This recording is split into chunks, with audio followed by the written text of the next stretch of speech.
Thank you all for coming. I'm Megan Doherty, the director of the Museum of the White Mountains. As we gather today, we're all on Indigenous lands. Those of us at the Museum of the White Mountains are on Indocuna, which is the ancestral and present homelands of the Abenaki and Wabanaki peoples. We're grateful for their stewardship of these lands and waterways. For those of you on Zoom, we've put some links in the chat where you can learn more about the Indigenous histories of your place at native-land.ca, as well as the Abenaki peoples of Northern New England through the Musée des Abenaki in Quebec. It seems only appropriate that it was snowing at my house this morning as we wrap up our Mountain Voices lecture series tied to our winter exhibition, Silent Shifts, Evolving Winters in the White Mountains. If you missed it, we've put a digital catalog we made for it on our website. For those of you on Zoom, Thomas will put the link to that in the chat. For those of you here in person, you can find it on our website. If you click on the past exhibitions, you can see Silent Shifts and see more about that exhibition.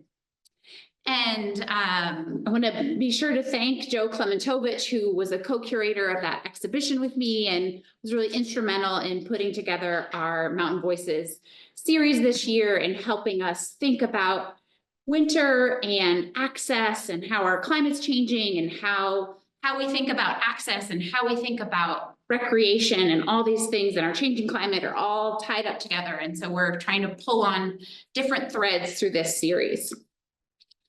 And I'm thrilled to be joined tonight by Mardi Fuller. Hopefully many of you are already familiar with Mardi's work advocating for racial equity through her writing, speaking, and community building. Her talk tonight will explore some of the founding policies, cultural norms, and illusions that have led to the entrenched exclusion of people of color in outdoor experience today. Please join me in welcoming Mardi. Wonderful to be here. Thank you so much for having me. I spend a lot of time around here in the White Mountains. On this trip, I came up last night and skied at Wildcat Mountain today, which was really great. The resort's closed, but you can still skin up.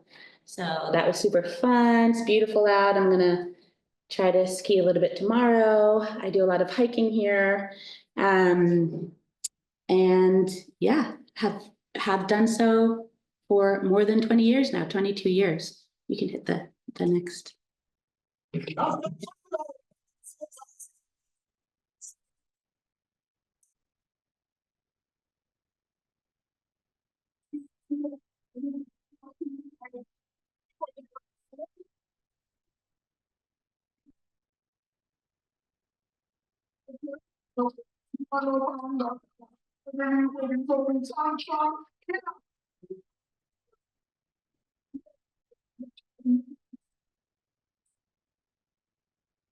There's my cool intro video that a friend made for me of my various adventures. It's made by Phil Karsha, who's kind of like a famous hiker, if hikers can be famous from around here. But just a snapshot of some of my activities and adventures over, well, those are all kind of recent in the last 5 years or so. But again, my name is Mardi. I live on the land of the Massachusetts in Neponset, which is otherwise known as Dorchester, neighborhood of Boston. And I really recreate most often right here in the White Mountains on the land of the Wabanaki Confederacy and the Abenaki peoples of Odanak and Wolenak, who were displaced from New Hampshire and Vermont to Quebec. I am a lover of nature. That's right, sorry. Megan's doing the long and more complicated story, but Megan's doing the slide. The advancing slides for me. So you see me do this, maybe that'll just be the I'm a lover of nature. I'm a lover of the backcountry, just love being outside. And I've spent really the last 25 years, as I just mentioned, traveling through New England's mountains, New Hampshire, Maine, Vermont, here. So that's on Agiokochuk, otherwise known as Mount Washington, climbing in Huntington Ravine in Odell's Gully. I, travel as well and have adventures elsewhere. Professionally, I'm a freelance writer, a strategic communications consultant, 20-year background in marketing, communications, private sector, and nonprofit. And I also, I call this part of my vocation because I don't really get paid for it. I organize outings for Black people and people of color to get outside. So there's the photo of summiting Katahdin in the winter. I've been into Baxter State Park 3 times in winter. Not until the 3rd time were we able to summit. And on the right-hand side, that's just like Daisy Pond and Baxter and another team of all women also traveling across the lake underneath Baxter. And the bottom photo is skinning up the cog railway at Mount Washington. Lake. So I grew up in suburban New York. So here I am with my family sometime it's maybe like 1986 or 1987. And I was like 7 years old or so. My parents are from Jamaica and immigrated here to the Bronx, actually. Not here in New Hampshire, to New York. By the time I was born, we lived in Westchester County. And I really attribute, so this talk is all about how people of color have historically faced exclusion from nature and are underrepresented in conservation, visibility, and in outdoor recreation. But I bring up this photo of us on a vacation in the Catskills just to kind of talk about my exposure to nature and outdoor recreation. I attribute it to a combination of factors. My parents were not American, didn't come up under the same burden of exclusion that Black Americans face. They grew up in a country in Jamaica, which it certainly had been colonized, but it was mostly Black, and there was just an innate sense of belonging being outside. And they're both from rural areas in Jamaica, grew up in the 40s and 50s when their homes were lit by kerosene lamps, and they had to get water from a well. I'm exaggerating a little bit, like not for their whole lives did they have to do that, but that was my dad's boyhood chore, was like going to a well and getting water, or what you would call the standpipe, a pipe where you get water from. And my mom famously says, well, of course we spent all our time outside. The only thing to do inside was chores. Like, there was no light, there was no TV. So, didn't matter if you were athletic or not. That wasn't the point. It was just being outside. My parents named their fruit trees, and because they valued their fruit trees so highly, but and my dad had like 5 different types of mango trees in the yard. And when I was recently spending some time with my dad and his siblings, they were like, who are in their 80s and 90s, they're like arguing about what was the name of that tree, and like, no, it was called that. And so just this really beautiful connection to their land. And the second reason that I would say that I grew up exposed to nature is that from the age of 7 onward, I grew up in a majority white neighborhood of northern Westchester. And this, what I would call a highly siloed, compartmentalized way of experiencing nature, was very much part of that culture. And when I say siloed and compartmentalized, I mean like hiking and camping are these designated activities where people wear a certain type of thing and buy a certain type of gear. And it's just more fluid in lots of places in the world, like in the Caribbean, where like you just wear whatever clothes you're wearing, you go on a long walk. You don't like say it's this specific special thing and you're going to have this specific goal. I experienced that here in the US, and I went on a lot of school and church outings and got kind of exposed to the American way of doing the outdoors. By the time I got to college, I was offered a chance to go on a backpacking trip for the first time in the Green Mountains on the Long Trail, and I jumped on it because I was just excited to spend that time outside. And my parents, while understanding the desire to spend time outside, were a little confused about why I would want to buy $1,000 worth of gear to sleep outside. That was very confusing to them. But my experience is not the average Black American's experience. And I also consider myself Black American because I was born here. And because that's the case, I'm committed to getting more Black people outside. This is a slide, oh, next slide. I call this slide Marty and the Whites. And I don't know how to get rid of that. Oh, I think you have to click over on the computer, it like, with the Rid of mouse. the setup oh yeah, there we go. There you go. That's better. These are all friends of mine, and this is in Acadia National Park. But the hiking community that I kind of came up in my 20s here was nearly homogeneously white. Hiking was my entry point into the backcountry experiences of the outdoors. And now I do other things like climbing, skiing, and whatnot.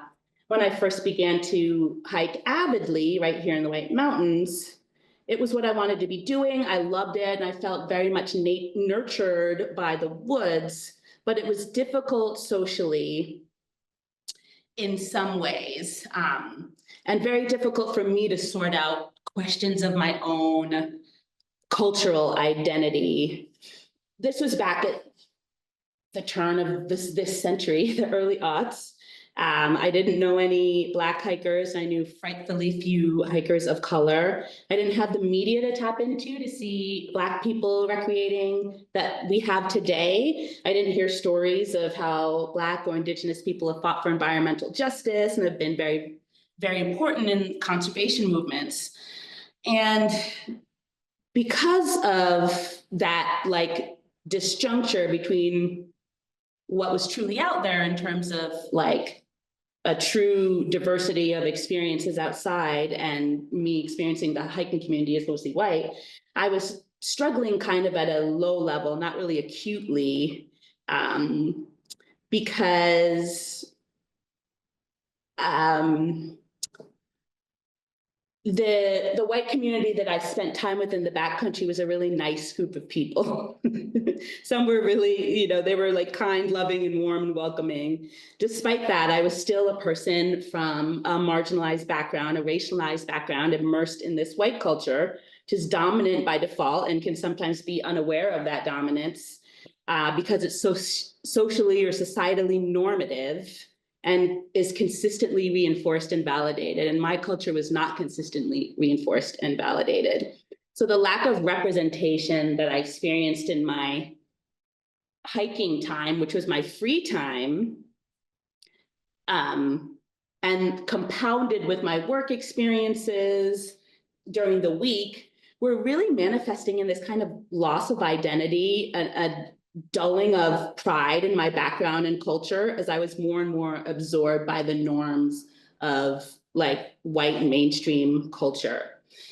As a Black person, when your norms, your value, your lifestyle, even your appearance aren't validated, it can slowly just eat away at you over time and show up in surprising ways. It can manifest in self-hatred, or just a desire to assimilate, to feel more comfortable, and to not really have to face some of the like truths of our society. So very long story short, I sought out affinity spaces and started to create opportunities for Black people in nature to get people outside and restore some of the connection that's been there innately, but has been disrupted.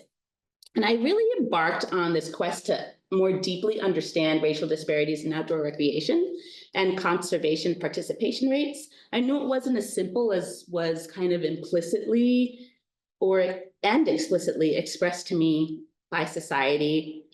Black friends and family would look at me and say like, hey, camping and hiking, that's white people shit. Like, we don't do that. I'm not interested. I don't like it. And it was like this quick way to deflect and to not decouple certain activities that really only white people have created the culture of over generations, and not decouple that from the actual activity and realize that a person can make it their own no matter what the like mainstream culture of the activity is.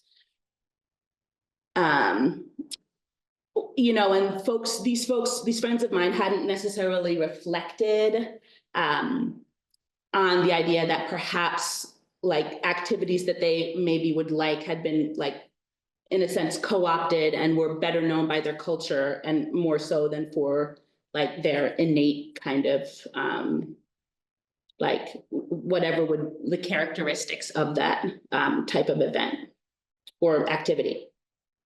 And industry folks, conservation and outdoor recreation leaders would circle around conversations of I'm talking about like a discussion when the topic of historical exclusion or lack of representation of people of color came up.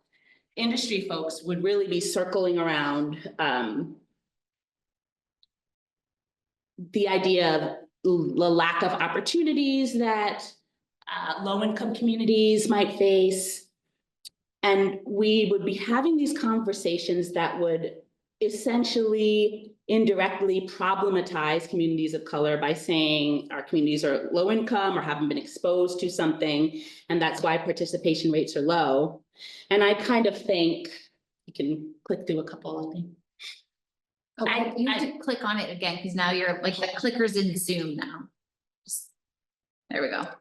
Oh, now I should be good now. Okay. That's great, yeah.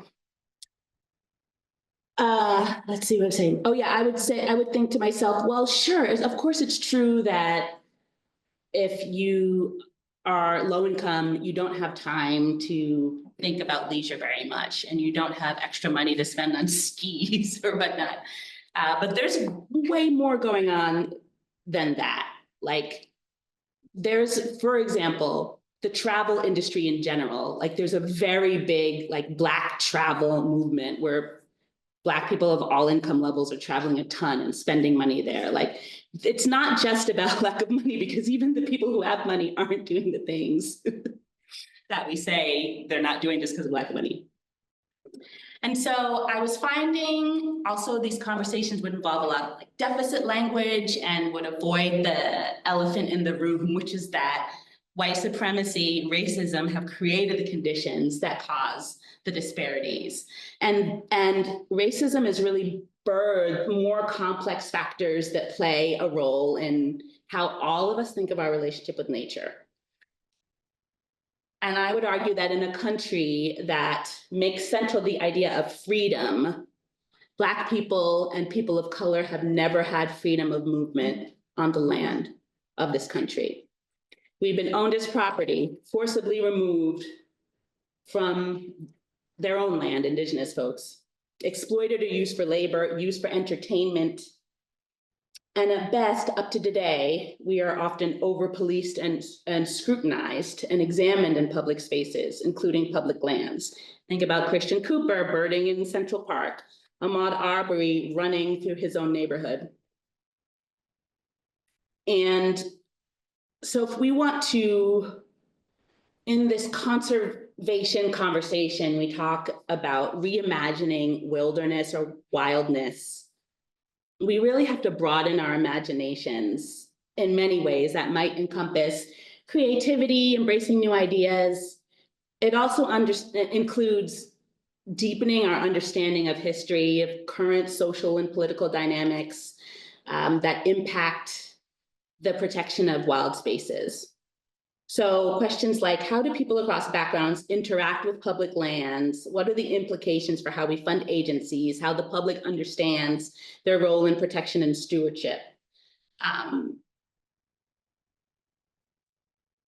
A big challenge in that is people who care about conservation, for those of us who care about conservation, is that 40% of the population of the US and growing, people of color, face longstanding disconnection and exclusion from full participation and face a lack of visibility in the conservation movement and climate action, and face erasure and dismissal of our contributions over generations. And this is all despite a very real desire to benefit from physical and mental well-being that nature offers, and a real passion for the ecological health of the places we live. So we really have to be thinking, understanding history and thinking like, how do we rectify some of this in order to move forward? You can go ahead 2 slides. So this is a study by a public-private collaboration of federal and state agencies, and also some companies, some corporations. And it's a chart, like you don't, sorry if you can't see all the text, can't read it, but the most important thing to see, to understand is just to see this graph. The question is, how important is exposure to nature for your emotional outlook? And it was a study that was asked to four different racial groups: white, Hispanic, Black, Asian. And unimportance on the left, highly importance the highest graph. And you just see, like, across ethnic backgrounds, racial backgrounds, everyone rates exposure to nature really highly. Yeah, and you don't even need to like know which race says what, like it's all pretty high. But interestingly, and if you go to the next slide, oh, thank you. More than half of non-white American adults think the outdoors is unsafe. And so the way it's questioned, the way the question was posed was like, how important is the safety? Is like, how important do you feel about, like, excuse me, how important is it like whether or not it's safe or unsafe outdoors? But I just want to say this right. How important is each of the following in hindering your interest in nature today? Sorry, that's how it was phrased. And unimportant, safety is unimportant. Like the white folks in the study, 22 percentage points higher than pretty much anyone else. And in the important category, in the important bar graph, you see like every other ethnic group that's not white, again, 20 points higher than white folks who said 30%. So it's just important and interesting to note, like if folks don't feel comfortable in nature and don't want to spend time outside, are they really developing these bonds that are going to lead to like passion around conservation?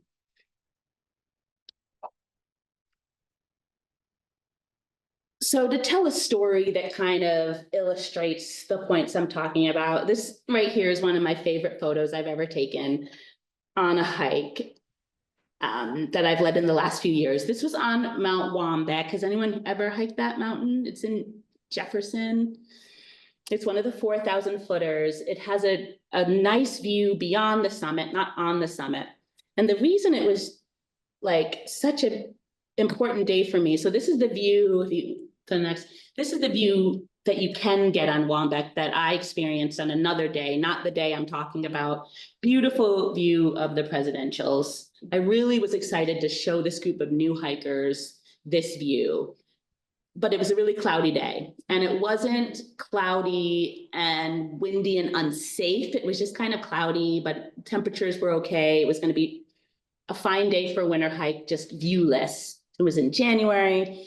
It was everyone's first hike, the 5 or 6 or 8 people, I can't remember, who came on the hike. It was their first hike.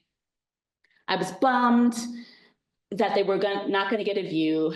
We start hiking, and right away, within half a mile, folks are just in wonder with the scenery, with the amount of snow, the Narnia-like quality of hiking in the winter. They were also marveling at the fact that they were warm in the winter. Like, you don't, when you're walking around a city a lot and it's flat in the cold, you don't warm up. But as soon as you're climbing a hill, you really start to generate some heat, right?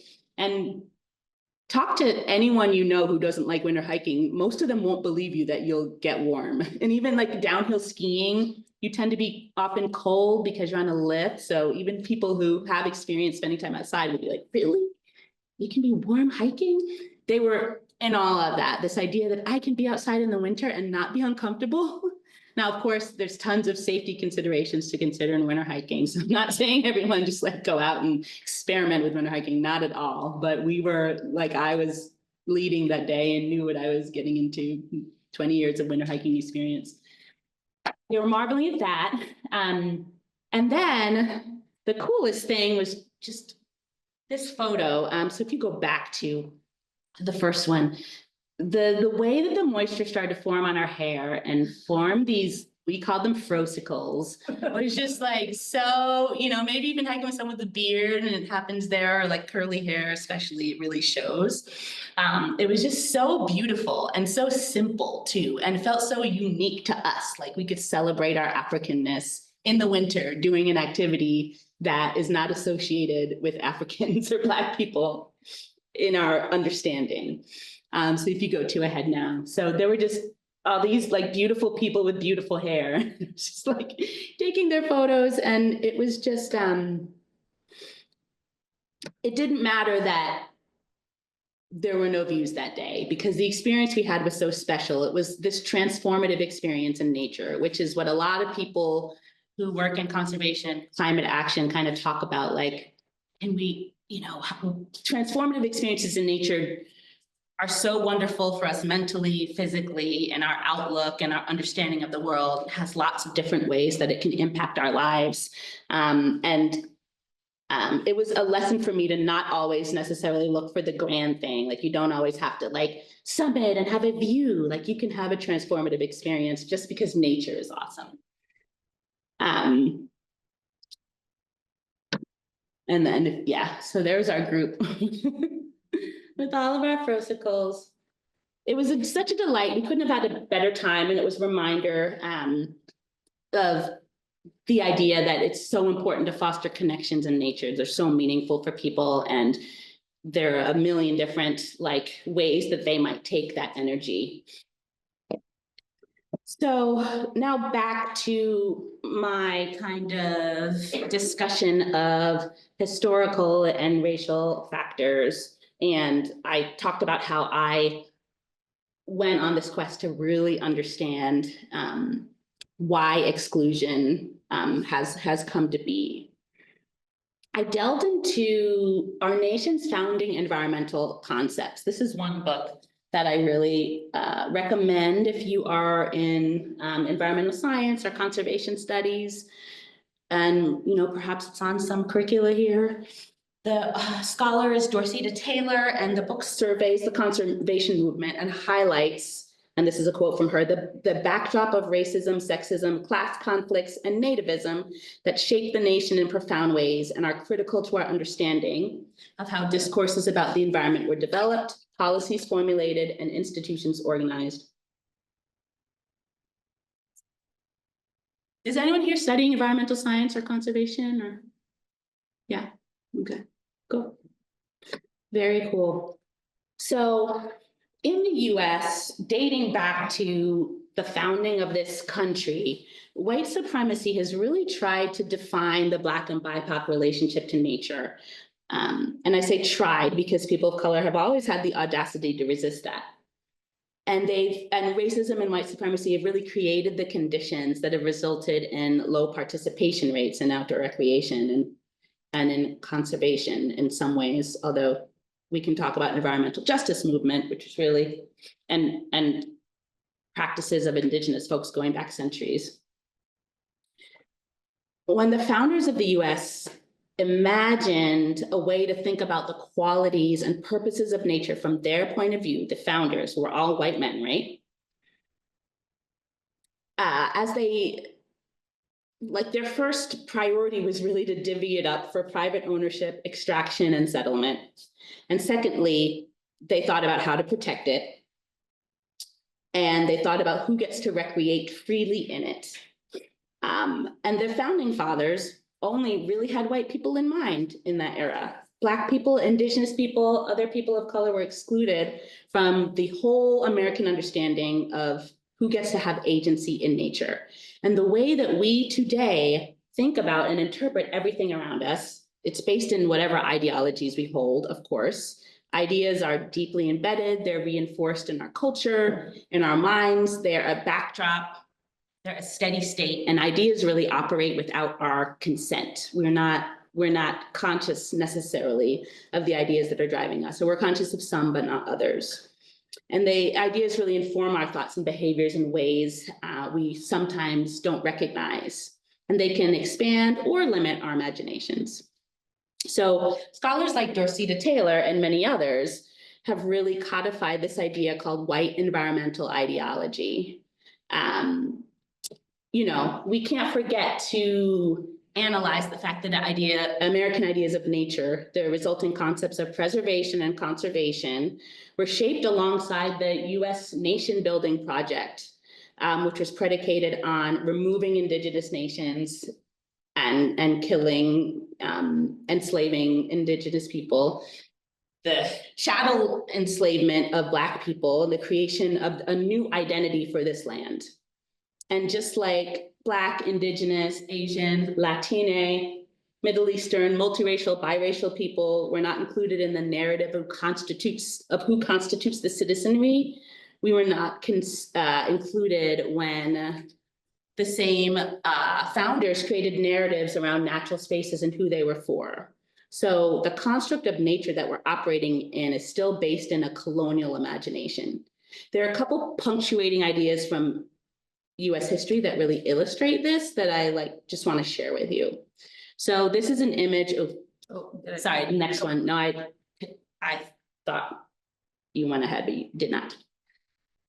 So this is an image that was probably in my textbook growing up in the 80s and 90s, and maybe it was in some of your high school textbooks, you know, just a decade ago or less. Maybe still, I don't know. It's an example. This image is an example of what it looks like to create a national identity, to create narratives. It's an image that's formative to white environmental ideology. It's a painting from 1872 called American Progress by John Gast, and it's an allegorical representation of the modernization of the quote unquote new Western United States. The person, the angelic person is named Columbia, and it's meant to personify the US. And she, because I think she's supposed to represent a she, is shown leading European settlers westward. And you notice it's light on the right side. So she's bringing light from east to west and stringing telegraph wire, meaning she's bringing advanced communications, holding a book and carriages. She's got all these new means of transportation. And on the left, it's dark in the image. And Native people are being forced away, chased away. The name of it, can anyone guess the name of this painting? It's a term you learned in high school. Is it Manifest Destiny? Yep. It's called Manifest Destiny. So it's the erasure of Native history and truths, the elevation of European colonial ideals, and the creation of this permission structure that states, you know, that bringing technology and transportation excuses genocide and forced removal and erasure of Native ways of life, and, you know, just that it was meant to be, and it's some sort of higher order.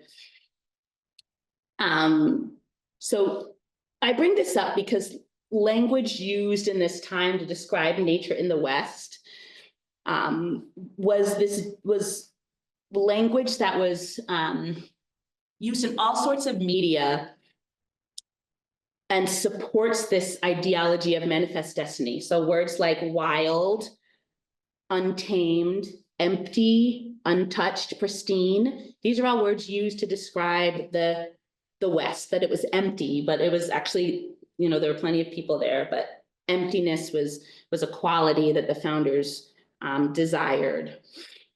Because that emptiness allows the US to come in and then fill it with a narrative, fill it with storytelling, create heroes.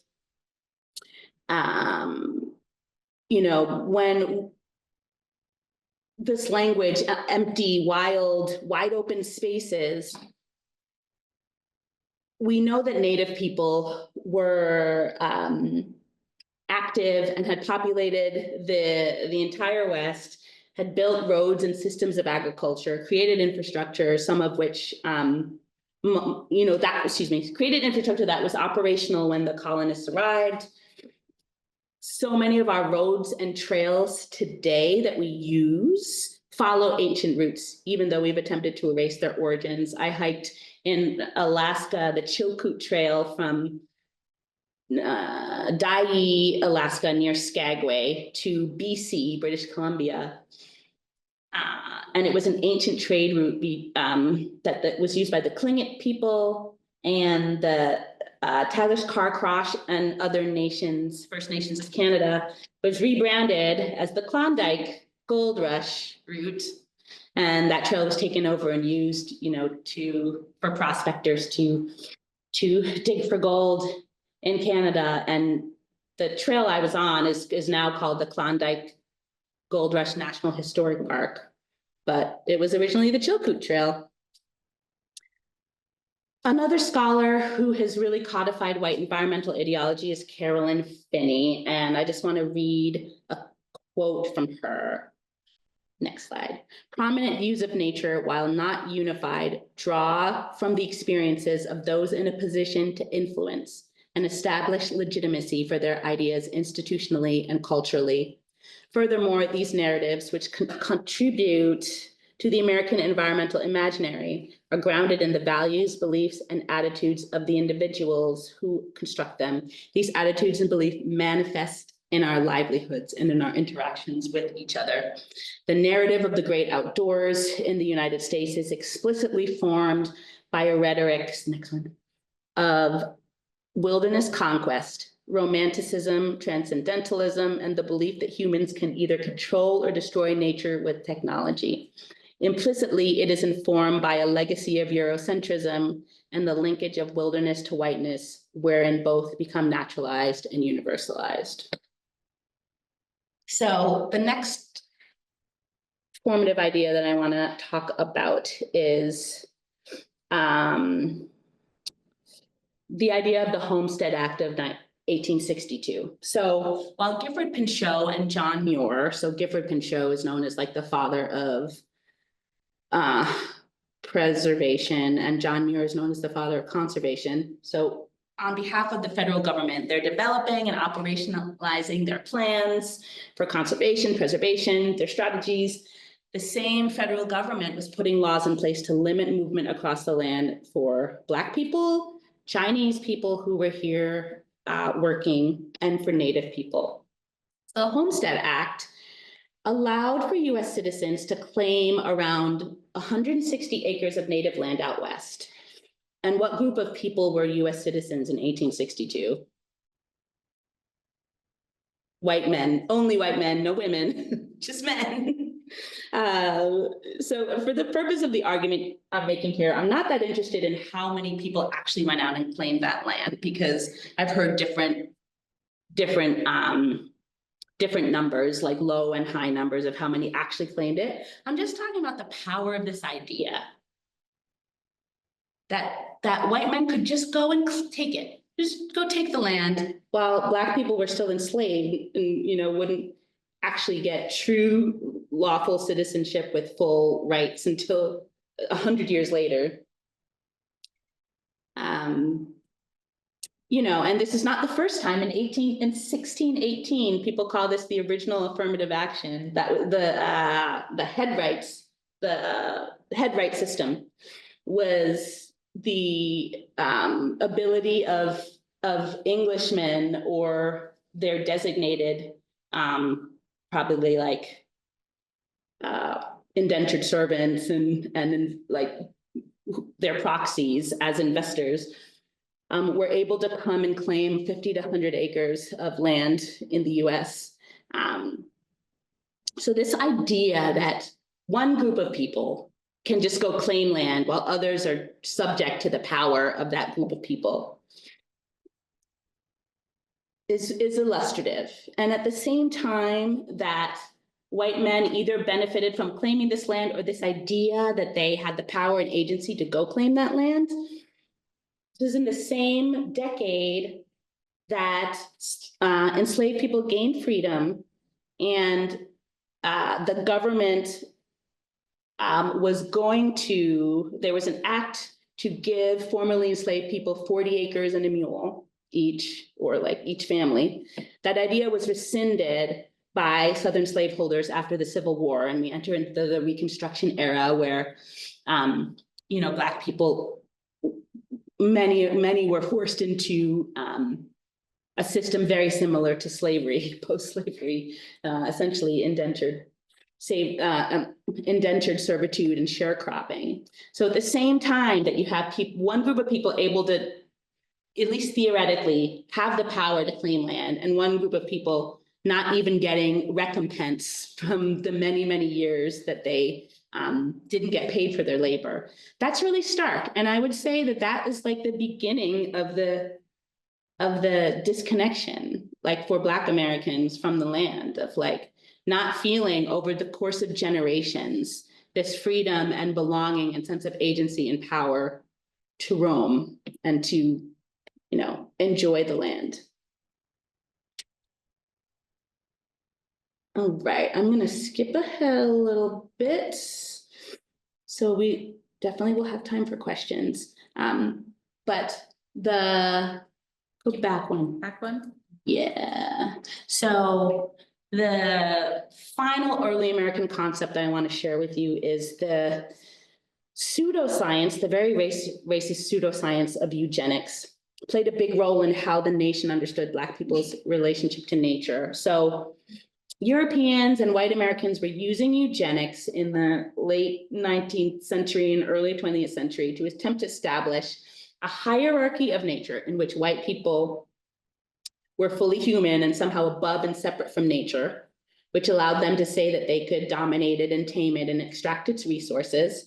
But eugenics positioned Black people as really as subhuman, a part of nature. So white people are above nature, Black people were a part of nature, and really every other race was along that hierarchy.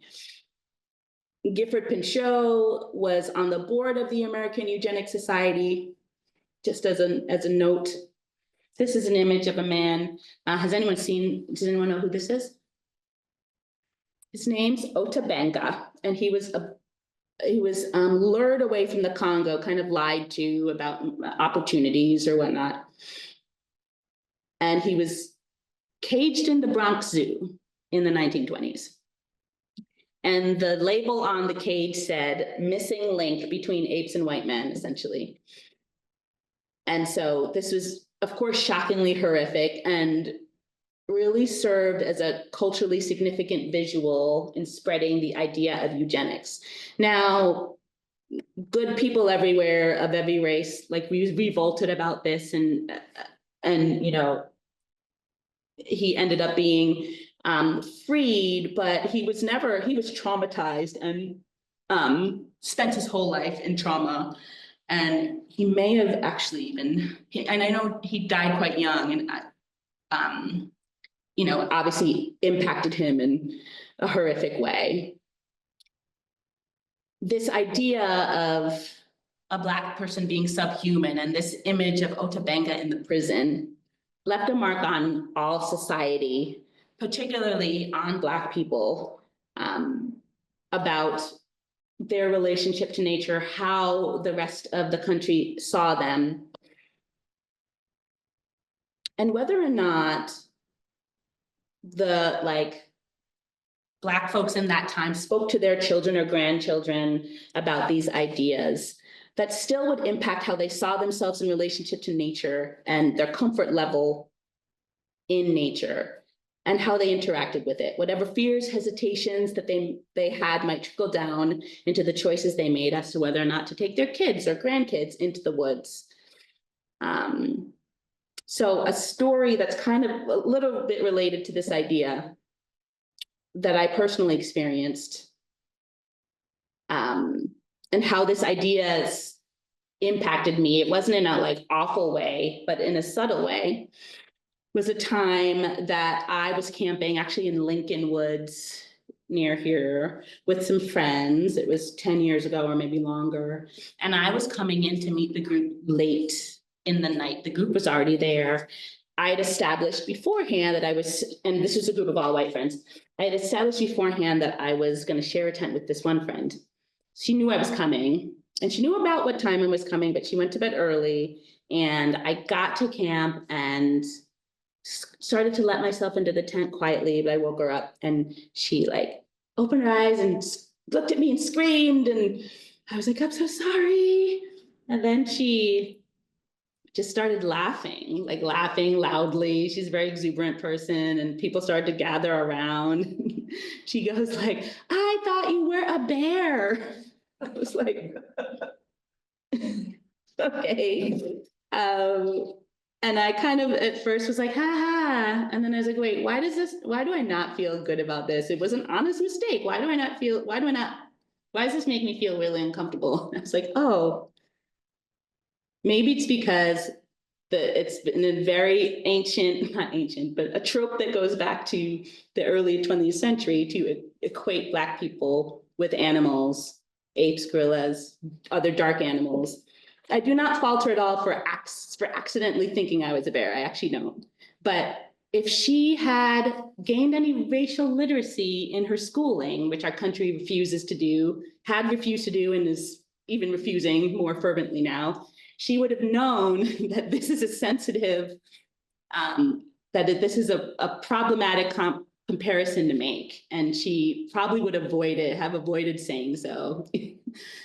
And even if it had just come out, she probably wouldn't have just like laughed so loud and invited everyone from camp to like share that same joke with, that she thought I was a bear.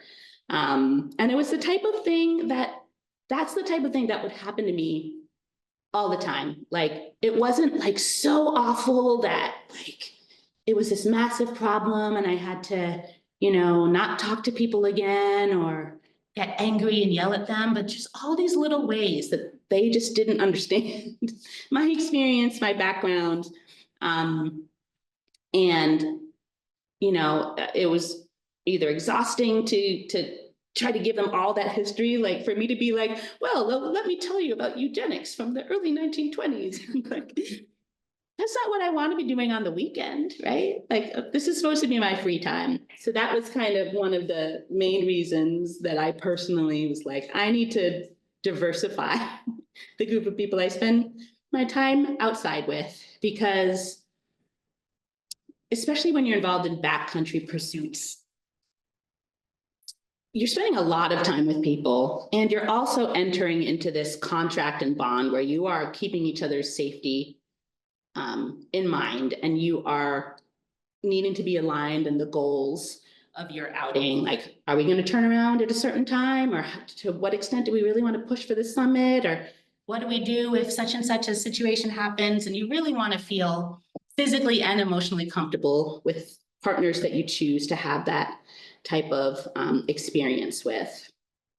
So this quote, "Images can leave an indelible mark in our memories. For African Americans, the past and present are littered with representations that aggravate our collective sense of self as Americans and as human beings. When one considers that racial identity is not experienced separately from other facets of lived experience, the architecture of the African American environmental relationship begins to come into full relief. We see the entanglement with the white experience of nature that passes as universal and normative." So I think I'm actually going to end there because I want there to be a little bit of time for questions.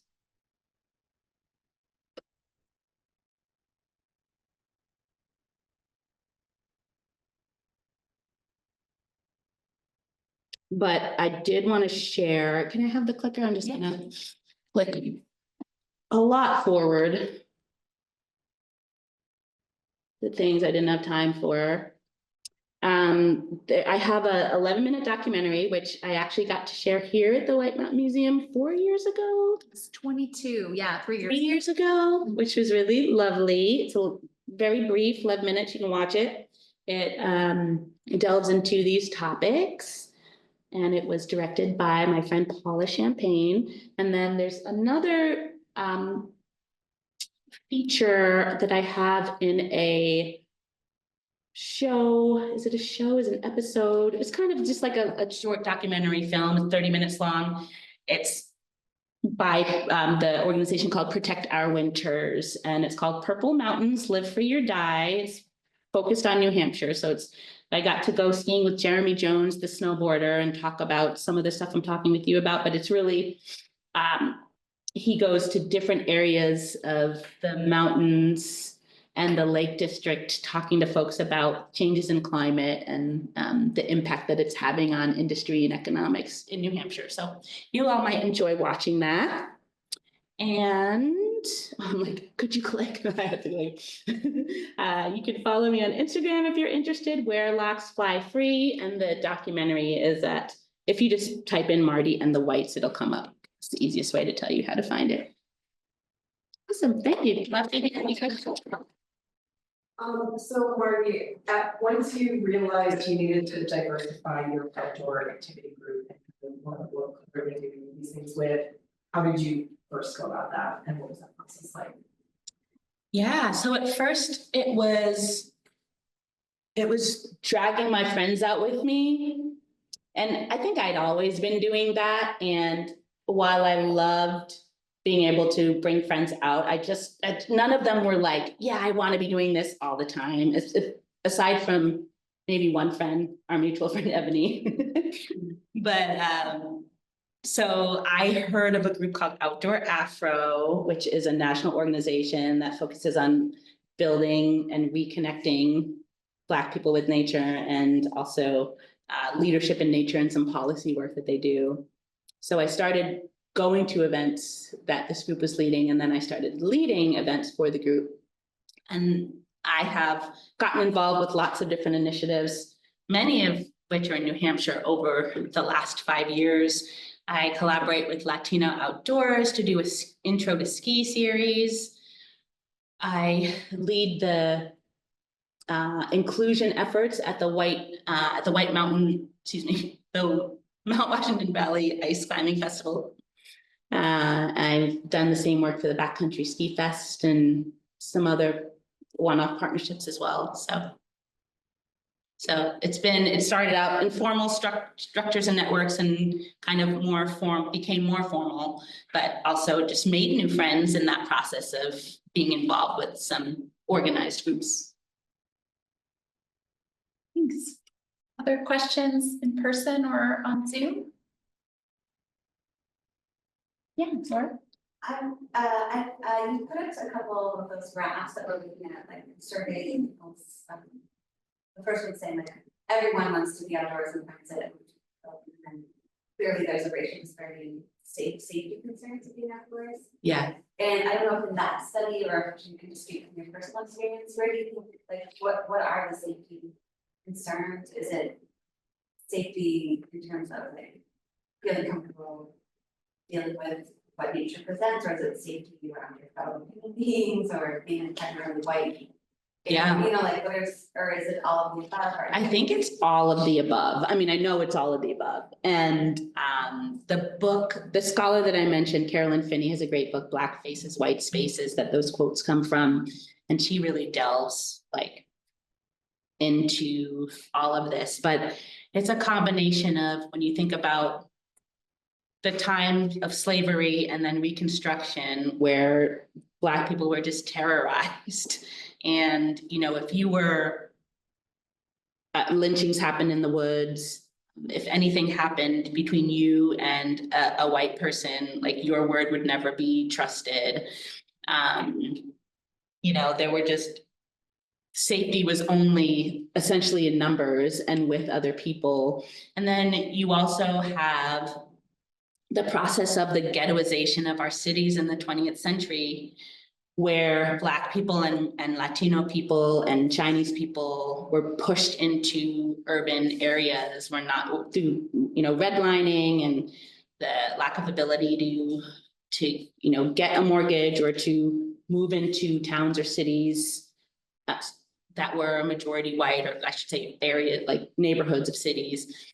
So you then had like a breakage where, especially in the West, Midwest and Northeast, communities of color have just had lack of access to green space. In the South, that wasn't necessarily the case, because there are lots of Black folks who have farming heritages and have that experience of connection.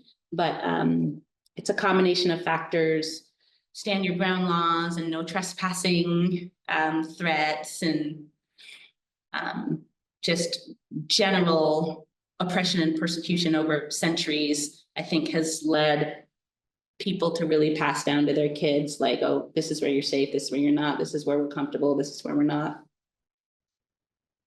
So I grew up in Denver and graduated from high school in '76, and at that time they had forced busing in Denver, and I lived in the inner city, and my high school, whites were a minority. And so they created this program that kind of became this model supposedly for the country of how forced busing might work. And they had, it was called Senior Seminar, and it was very competitive, popular, but they had a quota of males and females, blacks, whites, and at the time they called them Chicano, but Latino, yeah, and so you had the same number of each, and then you did these kind of like outward bound trips, which is real, you know, it was early for that kind of Yeah, thing. that, I have never heard of that, that's Yeah, it awesome. was called Senior Seminar at East High School. In the 70s, cool. Yeah, That's and so awesome. they did river trips, they went down to Copper Canyon in Mexico, and it's just, I'm reflecting on that.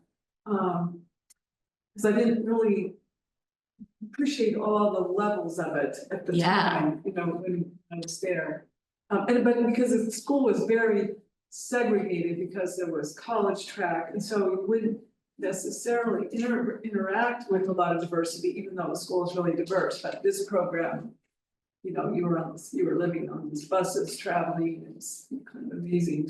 Did you participate in it? Well, I didn't, it's my greatest regret in life. They did have special, you know, field trips, to kind of spread the wealth to other students. But I said, oh, if I do that, I won't get into the, you know, the college and like. Yeah, And there the was pressure. this pressure from the counselors, say, if you can't take your semester your senior year and do that, you'll just, what will happen to all your college prep stuff, which now it would be looked on favorably, I think, but Yeah. back then it was like you're copying out. So, and I went, you know, I fed into that. I don't know why. That's really cool. That's an awesome program. I hadn't heard of anything like that happening in the 70s. I mean, Yeah. I don't think it was pervasive, but Was in Denver when that was happening too. She was younger than I am, but she said something about it in one of her speeches about being raised in Denver. And so, my ears perked up about Huh. that. that's cool. I love that. And interesting, I mean, it's interesting to think about how, it seems to me there's maybe like a class piece in that as well, that like, if you're going to go